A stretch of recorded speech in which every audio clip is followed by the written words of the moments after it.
Welcome to 50/50 Books, the book review podcast where the books are split in two, and figuring out just what is going on is always a toss-up. I'm Taylor. And I'm Jonathan. This episode we're finishing up The Stardust Grail by Yume Kitasei. And before we get started, I just wanted to let you all know that we are going to play with the format a little bit. We're going to try to progress through this conversation with more of like a thematic, topic-based conversation, as opposed to purely chronological. You know, we're almost 2 years into making this podcast, so we're doing some reflecting, figuring out how we want things to look, any changes we want to make. So bear with us as we figure out what that's going to look like. Well, with that, we're at the end of the book. What are the vibes? The vibes are certainly interesting. I say this with hesitance, as we always do usually. The book probably could have been longer. Yeah, we always have an opinion on this, huh? Yeah. Yeah. I feel like I think I'm going to have thoughts about that later on, but I somewhat agree. I think for me, the biggest vibe shift of the second half was just that it was more depressing For sure. than the first half. Yes. The first half felt awfully normal, I would say, as far as like, it's just like a young person going on an adventure. And then the second half was like, haha, you forgot this was sci-fi. Like, this stuff's getting real. It's like, oh no. Yeah. It definitely felt like a genre split. Yeah. Because we get the idea of like the heist and like Maya being an art thief, and like all of that is interesting in its own way. But yeah, the second half of this, we saw it with, you had mentioned, it kind of turned into like an action adventure sci-fi with like the chase scene and all of that kind of stuff. And then it just kind of rode that for a little bit, except yeah, more depressing. And then I was like, it wasn't fun, I guess. Yeah, and I don't get the vibe it's supposed to be. Yeah. It was, I do think the genre shift is the right way to describe it, especially when we're getting into like the interstellar battle that happens here. I was like, oh shoot, we're like reading a war novel now. Like this turned into like battle sequence by sequence in a way I wasn't expecting. For sure. But yeah, I guess disappointing vibes overall, but we'll get into it all. Mm-hmm. Our first topic, I guess. We talked about it a lot in part A, which is the whole CNE versus Frenro looking for the Grail situation. It kind of falls off in the second half, so it's not that much of a conversation, but there is interesting things to note about it, right? Like the whole self-fulfilling prophecy thing we seem to get when we find out the Frenro were the ones destroying the nodes, which you had kind of clocked in the first part. I think I cut it out of the episode because it was... Oh, no. It was not on purpose, but like it was a weird... We got there in a weird way that just didn't make sense. So I was like, I should probably cut this. It's not going to happen, right? And then it happened. So I feel like the gist of it was it seems like they were described to be Belzor-like, but the description could easily have applied to a Frenro. Yeah, we were like the interstellar web, and then the spider imagery could be like the Frenro doing something. And they had the association with the nodes, all that, so. Yes. But the reason they were doing it was for a vision they had seen of humans killing them, which does end up happening. So they were right, but also humans came to kill them because the nodes were threatened. So it's like, what are we doing here, you know? Yeah. This is just one of those things that I think shows up in future telling situations in media, right? Is like, oh, the circle, right? The loop, the circular logic on time. I feel like it comes up almost like a warning against the desire for this sort of ability. Like people like, I want to be able to predict what happens in the future, and like this is like, well, here's a potential consequence of that. I mean, Oedipus Rex is like the example for it, right? At least in Western Civ, right? So like. Mm-hmm. It is definitely a plotline we see all the time. It is slightly complicated, though, because it's like the Frenro being able to see like the future and the past and all of that it's like a part of them. And we know from Liam, like, we can't judge other species based on human standards. So it's like, did they do the wrong thing by destroying the nodes for humans? Like, based on their experience and like their ability... Were they in the right to be, like, were they justified in feeling threatened by humanity, even though it hadn't happened yet, right? I can see at least two arguments for it. One is like this is a pretty important cultural feature of the Frenro to commune and respond to the future as a whole, but like to respond to it in some way and acknowledge it as a likely real possibility, right? Like they seem to describe it as there's some wiggle room, it might not happen, but they kind of just generally accept that most of the time it does. So I think it's like, how can you blame them for responding to that if it's so ingrained in like who they are, at least as a people, but potentially biologically, right? The other argument is that they've experienced a species decimating event before. Even if we learn that later on, that might have also been triggered by them. But I think given that they have sort of the intergenerational trauma about that, and they've certainly forgotten why that happens, like it makes sense that in fear they want to protect themselves. That's like why they're on this ice moon to begin with. So I understand them being like, okay, like if we can try to cut the humans off from coming for our necks, that might be a good idea. Yeah, I also think it's important to note that even if we take out the future stuff, I think it's Uncle that says like humans are the most uncooperative species. Yeah, I mean, effectively that they're the most individualistic. Yes, to our detriment, right? Like, yeah, we know. But we've seen experiences within this book of the violence they're willing to commit on each other, right? Maya is proof of that with the settlers and like that whole fiasco. So even if they didn't have the future information, the Frenro gave the tech to humans. They connected them in the web. It's this might be controversial, but it's kind of within their right to take that away from them. Oh yeah, I definitely agree with. Like, there's this.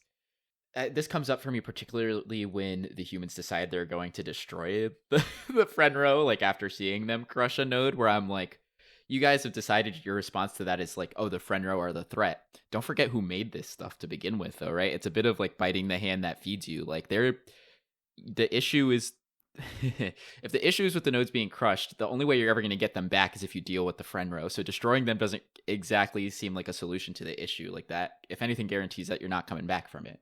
Right. Yeah, the logic is faulty, right? Because Garcia and Will want to talk about survival and, like, we need to do whatever we can to survive, but that seems to stop at cooperating. Like, maybe if you stopped shooting people randomly and actually talked to them and tried to cooperate with them and, like, laid down your pride, you would get a little bit further. Crazy concept. I don't know. Yeah. We got close, right? Because when the CNE learns that the Frenro have what they think is the Grail, and that there's like not exactly a way of just handing it back over, they're like, oh, well, why don't we just go down there and talk to them, right? Like there's an attempt at like, if we talk to them, maybe we can get the information we need for this. Wait. Yeah, go ahead. Because it's not even the CNE that decides that, it's Liam. Yeah, I mean, the other pushback I would give to my own statement there is that it is still one-sided, though, because they are just trying to pool information, right? It's not like a work-together thing. It's just like, what can we grab so we can do our own thing? It's the same mindset of like, if the Grail is dead, we still want it, so that way we can pick it apart and we can study it. There's like no... It's just like we're looking for the information so that way the humans can kind of hunker down and do their own thing. And the only reason they help the Frenro is because Maya promises them a Grail that's actually alive. Right. But it's crazy because Maya also says like if the Frenro all die, the interstellar web will cease. Like it'll be destroyed. Basically, I think is what they say. So it's crazy that I mean it's not crazy, but the CNE is simply like maybe that's true, but it's probably not true. Who cares? And then the only reason they agree to help is because Maya basically like threatens them with finding the real Grail. Like, yeah, dude, that was so upsetting to read because they were like, Maya, we need your expertise on this stuff, and then she's like, cool, here's my expertise, and they're like, stupid. Like, what? Crazy. So, but this is, I think, in some ways, it almost feels like a what's the word, like a caricature of military, but this really is how it feels like it goes, right? Where it's like, oh, like instead of just thinking and acknowledging and being careful before we do things like destroy an entire planet, we convince ourselves in the moment that that's like the only way or the best way. Like that, I feel like there's always the explanation after the fact of like, we had to do it because of this. And like, those are so often just like bullshit. Cause it's like, you actually haven't done the thinking through. You're just hoping that by doing this, you don't have to do the thinking through. Yeah. Very upsetting. Yes. But it doesn't end up mattering too much. Like, I don't know, the CNE becomes such a non-issue after this butchery that happens against the Frenro, basically. I think, yeah, that mostly happens, I think, just because of what the storyline focuses on. But on the other hand, they probably think they won right there, right? It's done. Like, the front row are gone. So to them, they're like, the issue is solved. Yeah, I was like slightly surprised when they just like left. Like they weren't sure if left Maya without Liam was fine or Liam was fine. They just kind of dipped, and I was like, "Is that it?" Question mark. Like, ugh, so confusing. But I honestly, it made sense to me because to them, they're like, wow, everything is eviscerated. There's no way, you know? I mean, that just seems like military thinking. And they certainly didn't care about Liam, right? He's not there because they care about him.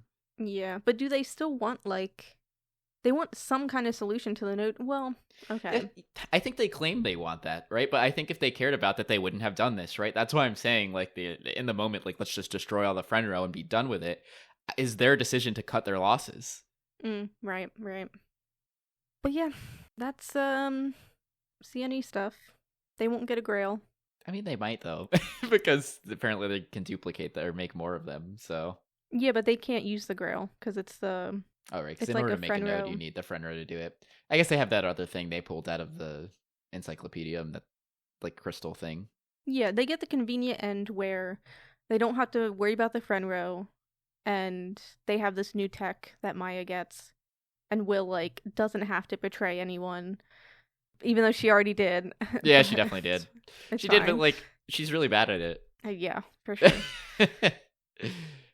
Yeah, I think seeing part of me wants to appreciate Will's arc for, you know, figuring out, like, clearly losing faith in the CNE when they destroyed the Frenro planet, like having kind of more introspection throughout the story, but then like also still deciding that she believes in the mission enough, like of like saving humanity, to still do the betrayal, right? Like there's kind of this back and forth, but she kind of gives up so easily every time that it's like, I don't know if it actually maintains interest. Like the last time where she comes back to, she like Maya decides she's gonna go back into the encyclopedia, and Will's like, all right, like fuck it, if you die you die, and then 2 minutes later is there again. I'm like, I just like, your word means nothing to me at this point.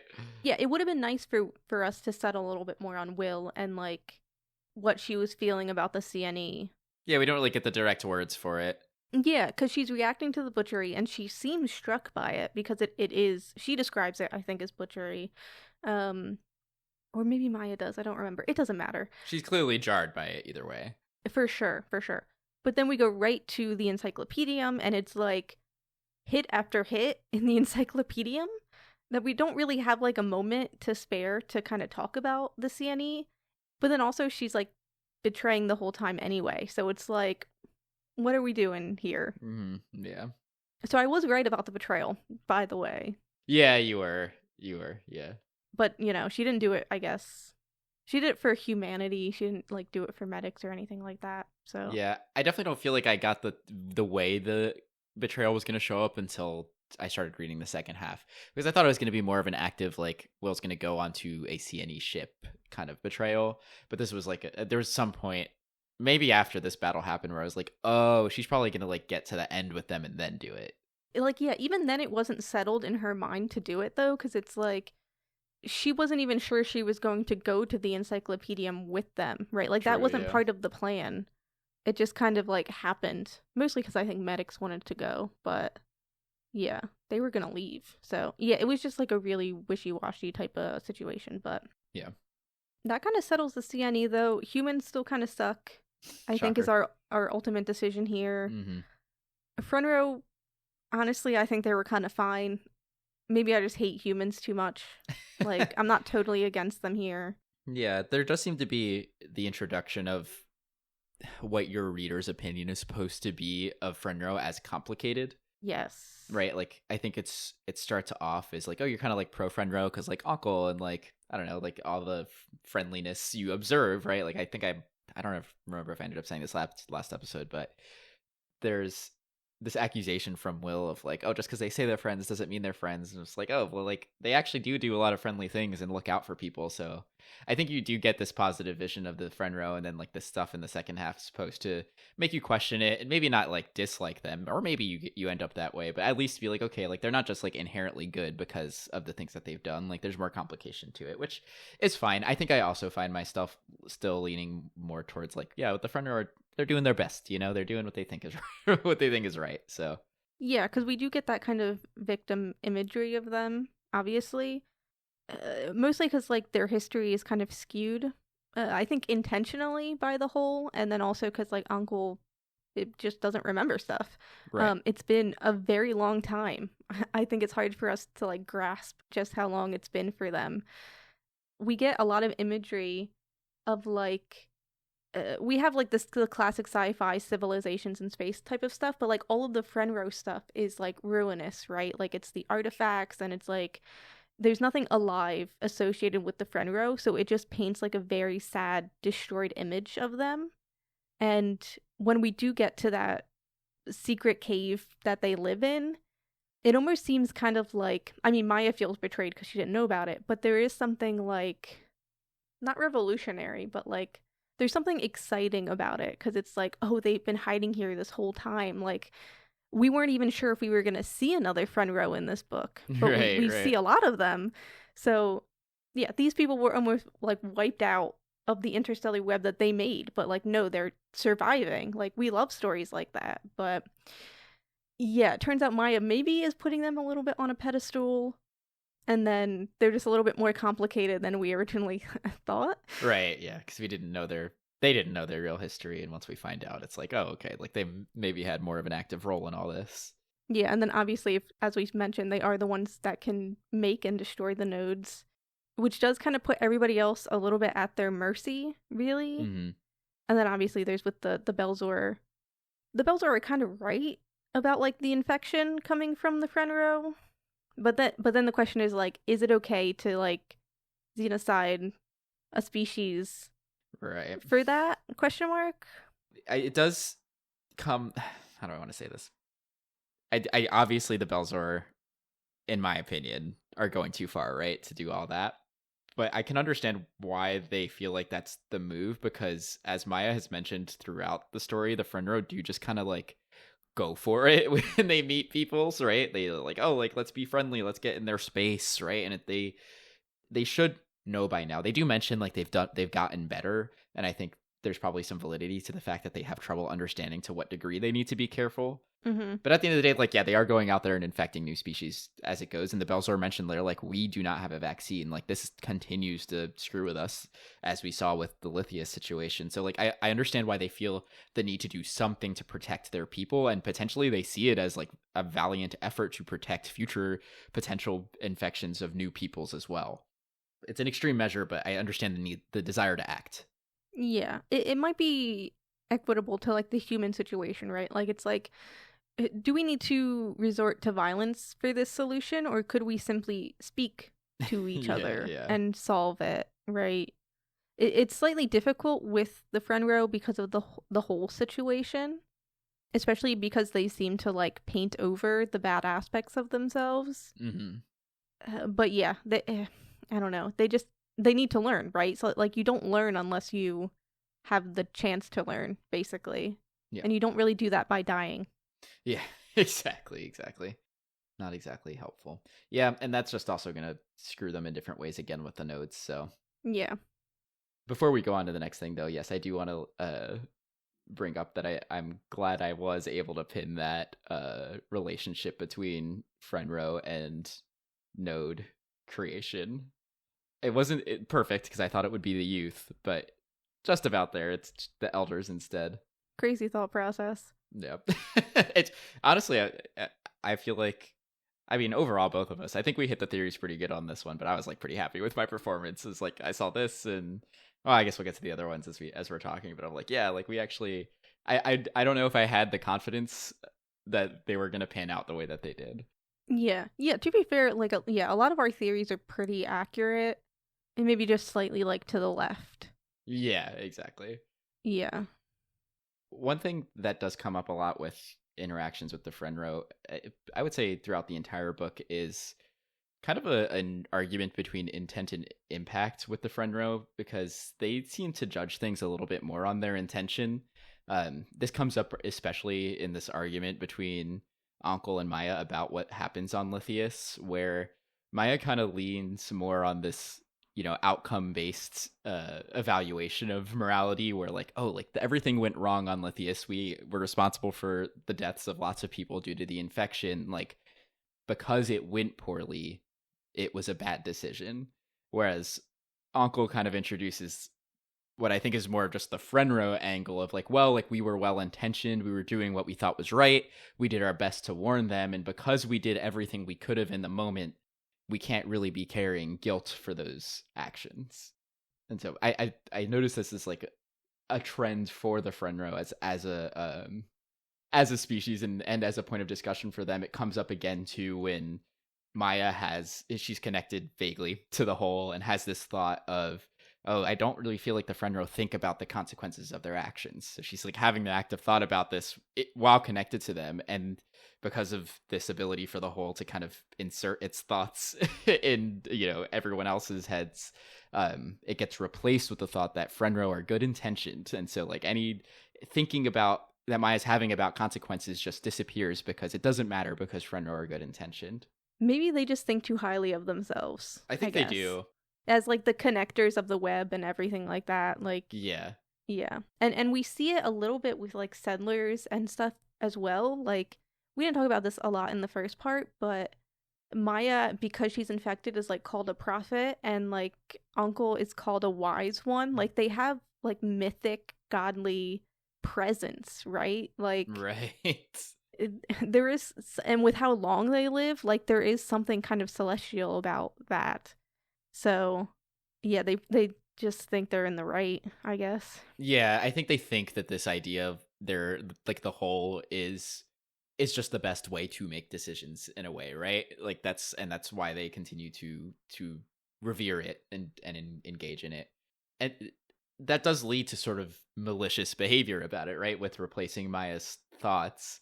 And it's almost a shame because I see what the book is doing here, right? It's like saying like, no hive minds, bad hive minds. And I get it. I understand. I think there's something also beautiful about, communal decision making. And I think that's, maybe what even the argument is here, right? Is that when humans engage in that, it tends to look a little bit more like democracy, right? Multiple opinions being shared and, making a decision based on the whole of the group because of their diverse opinions and not in place of their diverse opinions, right? Like that's generally the most, I don't know, I want to say revered again, but like just the most accepted way of making decisions, I feel like, in the modern time. Mm-hmm. I'm about it. I think it's cool, but I also get this. So like it's I don't want to like I don't know if I fully agree with the author on like trashing this like group decision making thing. I do think there's a lot of danger in mob mentality and things like that. But I kind of understood Uncle's, the whole informed angle of like they did their best in the moment, right? Like I was a little bit convinced by that of like they really did do what they could in the moment. And I can take Maya's observation of like maybe we shouldn't have done that as a way to inform future decisions, right? We have more data, so we adjust what we do in the future. But I have trouble disagreeing with the whole's idea that they should not dwell on the guilt of it. There is like an in-between of these things, right? Like Uncle just completely dismissing any guilt for it is probably not the right thing to say here. Mm-hmm. As we see multiple times with like the Huang quote, like you leave footprints, right? You need to be careful. Like Maya takes this to the extreme, but you do need to be careful about how you're affecting the people around you, which like isn't a concern when you have like hive mind communal thinking, but it should be a concern if you have like communal thinking, right? That's where it feels like Uncle's is on the way to like getting that balance, because he's like, I kind of see your individual thinking about this, Maya. Like I'm starting to understand like why you feel this way. So, and I think especially once Z gets cut off from the whole, like that's going to set in stone, like that. So that's actually what they're gonna think about it. So, so that's like a point of positivity. We don't really come back to that, and I don't think we need to come back to that in the story, right? Of like confirming, like okay, like Uncle now gets it all, right? And it's like the perfect balance of whole and individual. Like I don't think we need to see it, but like that's at least you can see that they're going in that direction. Yeah. We also have like Uncle speaking of the whole as also trying to go in that direction with what the encyclopedium presents about the past. Like I think there has been change made within their species, but like again, it's hard to judge them on like human standards or even encyclopedium standards. Like I think they're doing their best. Right. Which maybe isn't like enough considering how long they've been alive, but also the Belzor have been like trying to kill them. So it's like, what can they do here? Yeah, and maybe this is really just the evolution of things, right? They have been around for a long time, and they live for a long time, and they are, one of the more advanced species when it comes to this kind of scientific and exploration angle, right? Like, this is not without experimentation that we've gotten to this point, from, I guess, even like an evolutionary standpoint, right? That they're able to do this thing. So I think there's something to be said, at least in the context of the book, of giving credit and some respect to the way that they do this stuff. But yeah, that obviously there's still room for us to disagree with what they decide on. Mm-hmm. Yeah, like, and with that idea too of them developing over a long period of time, Liam brings up this question of like, is this the end state of advanced civilization? He's like, it's like, the natural progression of mass media and like information, just like true evolutionary biological hive mind. Which of course like brings into light the direct, I suppose, moral that I mentioned earlier of like anti-hive mind. And part of what gives me pause about that is that it feels a little bit like, if I had to guess, this is me extrapolating now, I don't want to put words in the author's mouth, but if I had to guess what this might be addressing in the modern time, it would be like social media and potentially even like social movements you see from young people where kind of a lot of people get behind a thing that a lot of people disagree with, maybe in the great deal of a country, and so I can see this as a bit of a criticism of like going in too deep on something like this, whether it's like social media information or whatever else, and that's where like I have some hesitation about agreeing with it too much, because I see the positive benefits sometimes of these things. Now I'm not going to say I'm like, oh, social media is super great. There are things I really dislike about some of these things, like on social media, misinformation is like a huge deal, and I see it happen on every version of a political aisle, right? Like people are sharing information without sources. They do it verbally. Like I see it in social settings among friends where like misinformation is being shared, sources are not being addressed, and that has its negative effects and potentially like causes a lot of fear and mass hysteria if it's done in a certain way too. So there's I see the criticisms of it, but I fear that this sort of logic could be used to criticize positive social movements that are seen as hive-mindy. That could like be like mob mentality, which sometimes we see with progressive movements, right? I guess. Yeah, that's true. But that's like the worst part of progressive movements is like trying to create like one defined thing. I don't know. To me, it felt more like the hive minds of conservative groups, like the ones that ignore the truth of the situation and kind of just believe what they want to believe, like the Facebook posts, right? Almost more like on the propaganda side. Yes, yeah. And it could be, I don't know, because that also I feel like does the whole a disservice if I compare it to like that side of what we got going on here. Because I don't think the whole is bad, but yeah, I think there is a part of them that's like unwilling to face reality a little bit. Because even like Uncle is like remembering things in the encyclopedium, and that could be a result of time, but it also could be a result of them kind of like glossing over those memories because they don't want to remember them being like as a species, I'm assuming. I don't know, and that feels very conservative mentality to me rather than progressive like Gen Z mentality to me. Maybe I'm being too nice though. I don't know. I can definitely see that side. It does, particularly thinking of it as more propaganda, that kind of got me more on what you're thinking here of who it might be criticizing, if it is criticizing any particular group. Because it is kind of glossing over and like praising without complexity. And I definitely get where I see that now. So I think at the end of the day, right, I'm not sure that the author was going for like a side of the owl kind of argument here anyway, right? Like I think it is really just like be careful of hive mind type things, and that's like the warning that this might be, and that's kind of that, Right. Yeah, I think like the encyclopedium being so isolated with like just the mind existing kind of shows us like the detriment of like absolute isolation, where like you don't learn how to interact with others, you create copies of someone so that you're not as lonely, like you just control to an extreme degree, and that's like not a viable way to exist, basically. Assimilation, isolation, neither of them is wrong necessarily. Like you want somewhere in the middle. Am I right that the idea here with the encyclopedium and like this other species and that has like the other web type thing is that like the other species still exists, they're just inaccessible? Yes, yeah, they closed the door. Because I'm like, I get that. Like, because with the interactions with the friend row that they had. Yeah, to be fair, like, it's hard for us to know what this other species is doing. Like, the mind thinks they'll be against this rejoining, right? But, like, Maya's like, it's been, like, 1,000 years. They could have changed their mind. So it is entirely possible on their side of the door.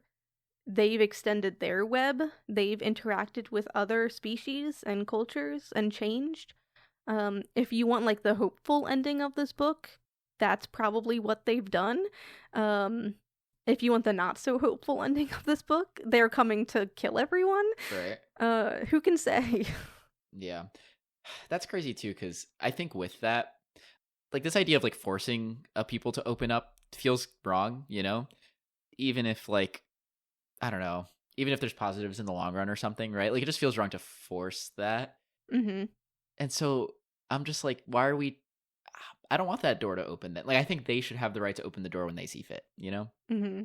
Just coming from like a background, this is really going to feel tangential, but I promise it's related. Like when I was teaching and like thinking about discipline and like how do you like convince someone that like something's good for them, basically, you know? Certainly forcing them is never going to be the one that does it, right? Like there's got to be like merit. You got to, you know, the person or being or group needs to understand why they would want that thing, and they kind of have to be convinced, right? In my head, that's what I feel should happen. In this case, it's a little bit more extreme because they're fully isolated. I don't really think the conversation should be open unless they're interested. Right. Yeah, and I think like the forced open door is like what happened in the past, what the Frenro tried to do, right? Like they tried to force their way onto this other group, and then the door was closed. And then what we get at the end is them seeming to open it themselves? ? That's what I'm confused about at the end. That's like something I'll probably mention again in the review, but the end of the book is confusing to me. Yeah, I really do think it's a vibe decision, like if you want a good ending or not. I think like best case scenario is they're opening it themselves because Maya is right and they have changed and they do want to kind of interact, and they're opening the door of their own accord in that case. Right. And then the other one is their encyclopedium and some of their tech got stolen, so they're coming to take it back, which is just like Pleasant Station Part 2. Yeah. I guess it's possible that the like mind of the encyclopedium is in communication with them on the other side, so, and maybe that has some influence on potentially a positively informed choice to open it. I mean, the mind did say it could talk to its people. Oh, okay. But yeah, I don't know if the mind was convinced by Maya necessarily, because it's I like didn't think so. To my knowledge, it's an AI, yes? Effectively, right? Yeah, so it's very logical, I think, is how Huang decides it. Like, once it decides something, it's kind of decided, right? That seems to be the case. Yeah. But yeah, your idea would also be, I guess, a hopeful ending. The mind changes its mind. Yeah. But considering it's, like, so dead set on preservation, it doesn't seem like it's had... Well, here, the effect of isolation, right? It hasn't had the chance to change in an effective way because it's been on its own for so long. Like, does it feel the effect of time? Like, does it realize time is even progressing because it's just been on its own? I guess with Huang for like the past 100 years, but like also, is Huang changing in an effective way? Yeah. Right. So it's, yeah, you're like not living in that way. You're not changing. You're not like adapting. So the Frenro have gotten the chance to kind of do that and have hopefully gotten better, but like the mind at least hasn't gotten the opportunity. The people connected to the mind, possibly, right? Yeah. of course, the mind is like an extreme case in which it is completely alone and also NAI, so it's like a special case. I'm not saying isolation of a culture is bad necessarily. Right. And that's basically the book, I guess. Like we said, topical discussions. Yes. So, how did the book end? Well, I guess actually we did talk about that pretty concisely. Yeah, concisely. I mean, I do feel like the end ended quick. So yeah, we were getting crazy scenes like Liam getting like eaten alive and Maddox getting his head chopped off. Holy goodness. And then we were at the end and I was like, what are we doing? It was like one page after the next. Okay, actually, I'm going to mention a theory that I came up with in the second half of this book and how it didn't pan out. I thought that we were going to, in the moment where we see like Maddox get hurt and like Will has run off, I was like, oh, the Huang group, the travelers, they lost 3 people on their journey. And so I started to think, oh, we're going to lose 3 people. And maybe like Will running off would be one of them, whether or not that was a death or not, just like losing someone, right? And then we saw Maddox get decapitated, and it's like, oh my god, we're only one away. And those happen like one page after the next, kind of like we were saying. So I was like, given how fast it's going, oh my god, we're going to lose someone else too who's left. I thought Uncle, and then Uncle was like at risk for a moment. So I was like, it's happening. It's just going to be Leah or Maya and, well, actually, it's just going to be Maya. Who else was left? Will. I guess Will does come back by that moment in time, which did throw it off a little bit. But yes, like it was. So at that point, I was like, 3 people will be lost, but then we don't actually lose Uncle, so it didn't happen. And also, we get Liam back, so questionably, like Maddox might not be dead too. So that theory did not pan out. Honestly, that might have been better. This is going to sound controversial, but no. Usually I like happy endings where everybody's okay, even if it's not realistic. But in this, I was kind of like, maybe because it happened so quickly, but everybody seemed to die and then they were fine, and I was like, oh. So, like, what was the point of any of it? I'm not gonna lie. If Liam died, I would be rating this book lower. Oh my gosh! Absolutely. Whoa. I can get into why. But I would have been very upset. I guess we can speak of reviews right now because this kind of goes into one thing I had a problem with, which was the pacing. Right? Like, I think if the encyclopedium had just been longer, like the fact that they only spend 1 day in it, and then we have these supposed deaths that don't turn out to be deaths. We have Will's betrayal that doesn't turn out to be a betrayal, or at least not one that matters at all.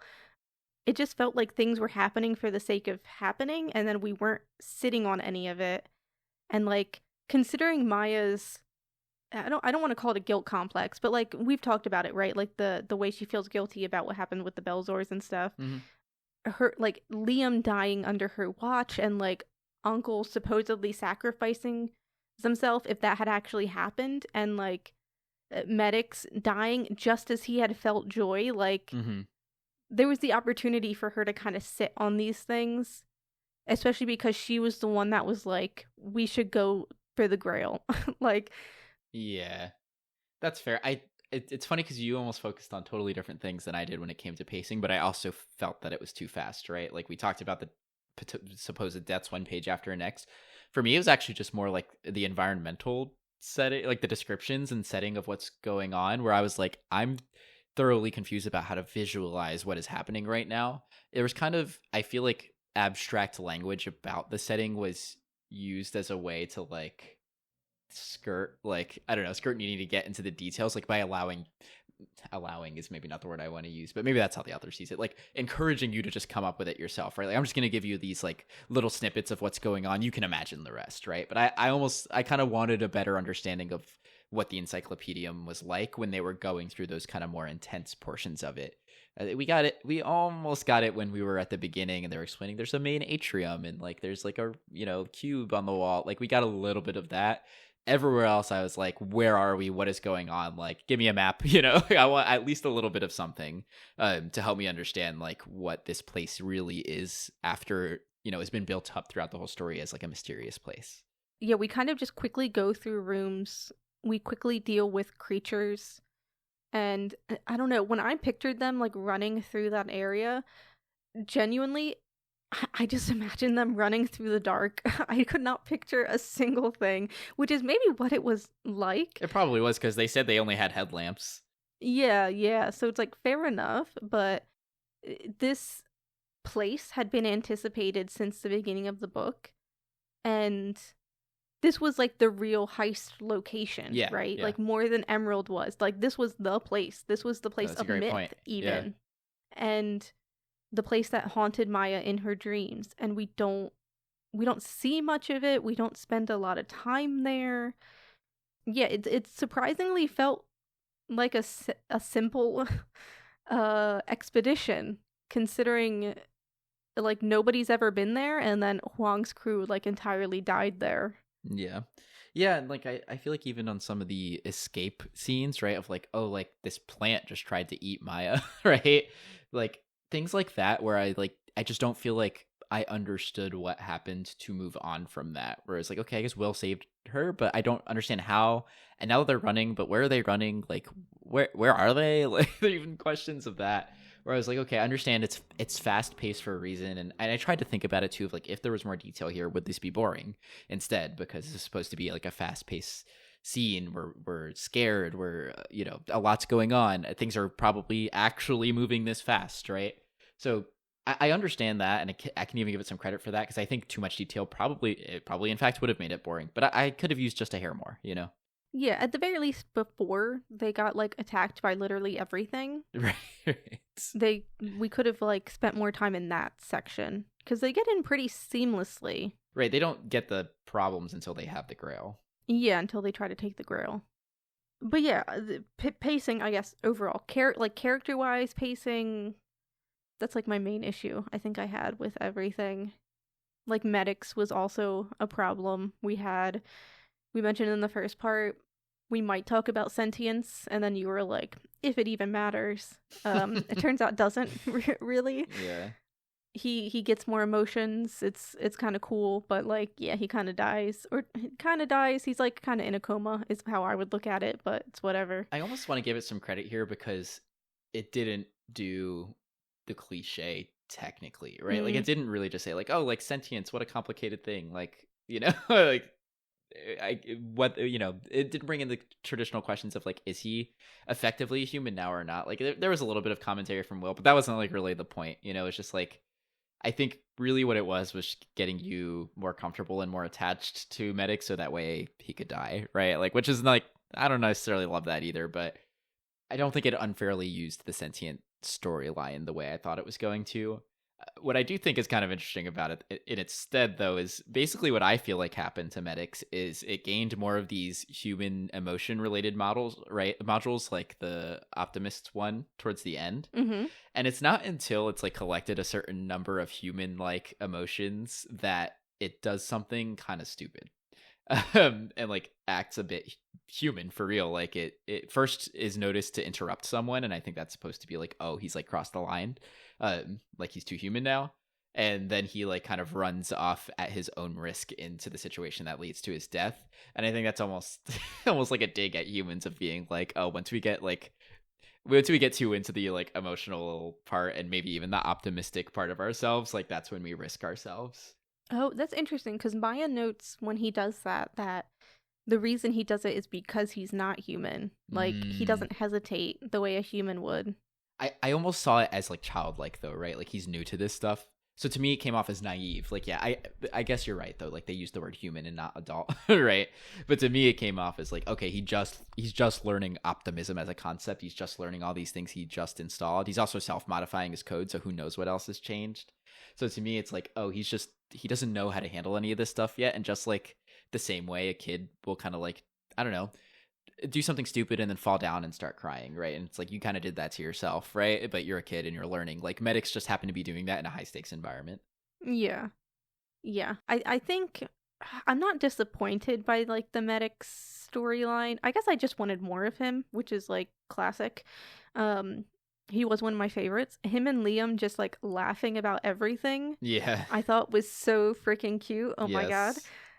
But I think he's the best showing of something we've kind of talked about throughout this episode, or at least I have, of like being able to change over time, I guess. Like we've seen him change within this book. Like in the first part, I noted he didn't really have many opinions in the first half. Like he kind of went along with things, but he didn't put himself forward. He didn't like share his opinion on things. He kind of just went with whatever was said.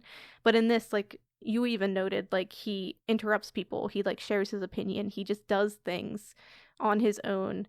So you definitely can see the way he's changing, both probably because of the emotions and because of the group he's with, but also the revelation he comes to of like there is more to learn and there is a big universe to travel, and that's kind of what he wants to do. Like he hasn't found himself yet, but I think that's the most alive he's ever been, because like none of us have really found ourselves yet, right? Like the purpose is to continue to travel and to journey and to figure things out. Like the Frenro probably thought they had it all figured out in the very beginning, but it turns out people fucking hated them for that. Yeah. So it's like there are other ways to be than just one way. Yeah, I like that. Very warm. If I could, I want to contrast that with Liam, because I do feel like Medix gets a bit of an arc. Actually, and I'm going to bring Will into this too. I feel like Medix gets an arc that the human characters don't get, right? Mm-hmm. I feel like, I mentioned some complaints about Will kind of being wishy-washy on her decisions and kind of always just defaulting back to helping out, which I think is maybe supposed to come off as a growth story, but it doesn't feel like one to me, because it is very samey. So I don't really feel the growth, even if it's happening. And then with Liam, I do feel like Liam changed a lot in the story, but maybe quite suddenly. And it is discussed very mildly. So, it doesn't get no discussion, but I just feel like it is a bigger deal than it is given. And it made me want to see more throughout the story, too. I do think he grew throughout the story, too, but you don't ever really see that as a direct conversation. And that's what I felt like was missing for him, where I really liked the potential that Liam had, and it didn't pay off. I don't know. I want to say in the way Medix did. I personally don't really feel like Medix paid off either, despite these things. Like, I think like you, I wanted more. But for Liam especially, I just felt like it wasn't brought into the light. Yeah, it was complicated. Like with Maya, her deciding to go for the Grail again and risk everyone. Yeah, it did feel counterproductive to like everything we've experienced. Yeah, there wasn't much she had to really change about herself. Like her concerns about who she was, she kind of comes to the realization she wants to like travel the unknown, basically. Like there's nothing really like too big. I don't know. I don't really want to describe it that way, but like, yeah, she felt pretty steady throughout, I guess is what I'll say, right? Like, her feeling guilty about the Belzors didn't impact things too much, to be fair. Yeah. And then with Liam, yeah, he basically gets a divorce and then uproots his entire life, right? Which I guess, like, makes some sense, but there was time for not just academic reflection, which I think we got a lot of. Like Maya and Liam had a lot of academic conversations, but like we could have used something more personal, I guess, between them. Especially considering they're basically friends by the end of this book. Truly, yeah, I want to see the true friendship between Maya and Liam develop and flesh out and matter. Yeah. So this is not like a bad book by any means, but I didn't feel like emotionally struck by the ending because it didn't feel like there was much time for resolution, because some of the characters fizzled out, etc., etc., etc. So rating wise, I think I'm just gonna give it a 4. Okay. I think for me, it's hard because I really liked Liam a lot in the first half, and that was a major disappointment to not get more from that character. I struggle with sci-fi because I do find the genre interesting. I just don't like how depressing it can be, and this book definitely hit that for a little bit, especially with like the battle and all that stuff. Like it was like hard to read, and it made me not want to read more. And even if this is like a thing, like this type of writing shows up in the genre, I can't like fully excuse it for that. I'm just like, if it makes me not want to read it anymore, it's hard for me to be like, I love this book, And I think that's just like a personal thing, really. There were some other things about it too we didn't really get into just because they were more, I guess, structural. Like the part of it comes up in the end of the book where I feel like it's too abstractly talked about what's happening with the opening of that last portal.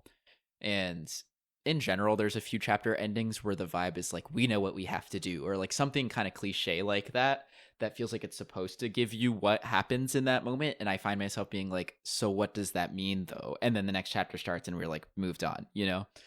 So I don't know if that's just like me like not getting it, being a little stupid. I don't know. But those moments at the end of chapters like that made me feel a type of way about the writing, where I was like, no, like actually tell me what's going on here. Just be direct with me. So that kind of put me off a little bit too. I like I said, I do think the bones are there for something I could really, really like. I think I kind of liked this one, so I'm gonna give it a 3.5. Yeah, not too bad. It was terribly depressing. Yeah. So that's fair. But not depressing is the good vibes, obviously. For my good vibe, I'll say I liked how there were, how do I want to say this?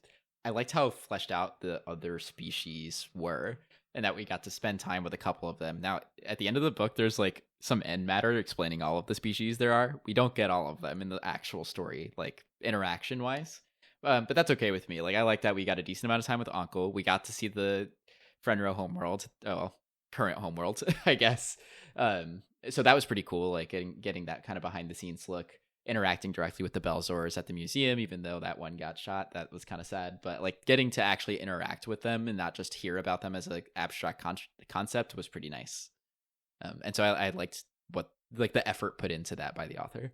Yeah, and everybody felt distinct, right? Like we all had our ways of existing and like governing ourselves and all of that kind of stuff. Yeah. I think it's probably pretty difficult to come up with like non-human alien species that are also still able to communicate and interact with humans in your fiction book. You know, like I feel like that's got to be a bit difficult to think of, where they're like distinct enough but similar enough to still make sense. Right. And I think Liam's point is like so necessary because I mean it happens in like I'm only thinking of Fae, but like in creature books as well, right? Like humans, we read those and judge them by human standards, but like that's not accurate. You need to kind of judge them by like their own standards, basically, which is very difficult. Mm-hmm. So it's nice that we didn't just have this book present the alien species as evil for their way of being necessarily. I think within our conversations, we kind of realized like, I mean, not great, but they were trying their best. Yeah. So, you know, if anything, we were the harshest on humans, which just sounds right. Yeah, so. Honestly. Oh, I mean, yeah, actually, I'll add this too, right? Like the Belzor had complexity as well, and that the Lithians were kind of seen as like almost not a separate entity, but just like a sub entity of Belzors that were maybe different from the rest, and that they were seen as like kind of a bit more violent. And they even, if you look at that end matter, explain that Belzors generally exist in clans as structure, right? So to have this one clan be a little bit different than the rest, they're probably all different from each other, right? So like having some diversity within the species was pretty cool. At the point of the friend row was not necessarily diversity, so it makes sense that we see less of that there, but it was cool that that was introduced with the Belzor as like, oh, they're not just a species and we don't have one opinion of the whole species. They're also, you know, just like humans, diverse. Mm-hmm. And to be fair, we do actually get a little bit of that with the friend row, because Uncle speaks of like wanting to be an individual and like seeing the draw of that. So yeah, it is very interesting to see how even like a hive mind-esque species can still have that diversity, even if it's small. Yeah. For me, good vibes. I think I might just have it be medics. Crazy, I know. I just love a little guy that's trying to be human. I think even if I complained about it not fully panning out, I think it did enough in this book to still be interesting. You just kind of have to like sit and think about it a little bit, which is maybe better. Me speaking about it, complaining about it, made me like it more. So maybe I'm not that upset about what happened actually. I guess I just wanted like big revelations and like moral discussions, and it's like this isn't really the book for that. I want to read philosophy, it turns out, so that's different. But I think with what they had, they did enough to get the point across. Mm-hmm. So that was the Stardust Grail, our first space book, honestly. But for our next book, we are getting back into murder mystery. We are reading This Is Not a Game by Kelly Mullen. And we are reading up to, but not including, chapter 22, Reading People. What's the vibe of this book? Murder mystery, any particular hook to this one? So it's definitely more like cozy mystery type of vibe, because we have like a grandmother and a granddaughter team trying to solve this mystery. Oh, that's different. I think I was mostly interested in this because the granddaughter is like a game maker, like a video game maker. There might be something fun about using game logic to solve a mystery, maybe. Oh, I could definitely see that. Yeah, that being like the quip. Yeah, considering the title is This Is Not a Game. Right. You know? It could definitely be fun. Yeah, for sure. Obviously, I'm always concerned about a cozy mystery, but yeah, we're holding strong. Well, we've also seen a card game in a book before that I had feelings about. So Very true. And if you have your own thoughts or theories about Stardust Grail or This Is Not a Game, all of our socials, as always, are in the description. And you can also leave reviews and comments on probably wherever you're listening to this. And we'll see you next time. All right. Bye-bye.